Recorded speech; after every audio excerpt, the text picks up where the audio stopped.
रायगड, महाराष्ट्रासह देश विदेशातील ताज्या बातम्या पाहण्यासाठी मॅक्स इंडिया लाईव्ह चॅनलला सबस्क्राईब करा आणि बेल आयकॉन दाबायला विसरू नका.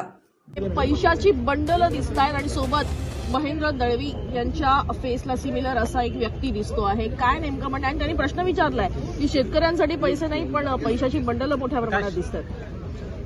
आपल्याने साऱ्यांनी पाहिलेलं आहे की मुळामध्ये जे काय बंड झालं म्हणतात त्या मुळामध्ये जे काय बाळासाहेबांचे विचार घेऊन आम्ही जातो म्हणाले ते बाळासाहेबांचे विचार घेऊन गेले नाही तर पैशाची बंडलं घेऊन गेलेले.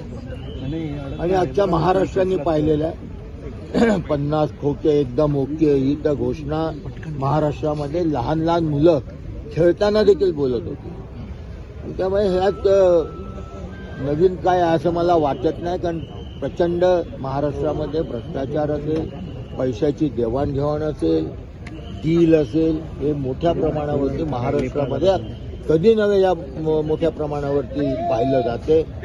अनेक व्हिडिओ शेअर झाले, अनेक ठिकाणी दाखवलं गेलं, पण त्याच्यावरती कारवाई काही होत नाही. अंबादास दानवेंना खरं म्हणजे धन्यवाद द्यायला पाहिजे.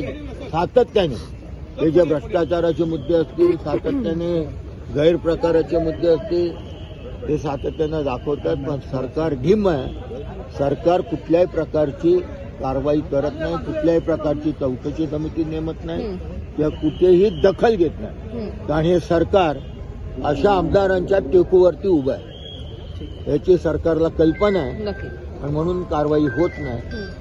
अंबादास दानवेंना धन्यवाद देताना महाराष्ट्राच्या या भ्रष्टाचाराचा मी निषेध करतो. सर, मंत्री संदीप देशमुख त्यांनी पीडब्ल्यूडीचा जो एक अधिकारी आहे त्याचा लाच घेण्याचा व्हिडिओ त्यांनी व्हायरल केला, ट्विट केलेला आहे. एक पीडब्ल्यूडीचा अधिकारी आहे तो लाच घेतोय. मला एक सांगा की लोकप्रतिनिधी त्या भ्रष्टाचार करायला लागले, लोकप्रतिनिधी खुल्लेआम व्यवहार करायला लागले, तर प्रशासनावरती अधिकाऱ्यांवरती पकड राहणार आहे का, अंकुश राहणार आहे का?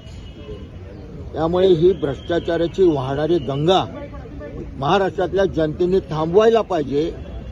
तरच मला वाटतं महाराष्ट्राचं हित पुढे आहे.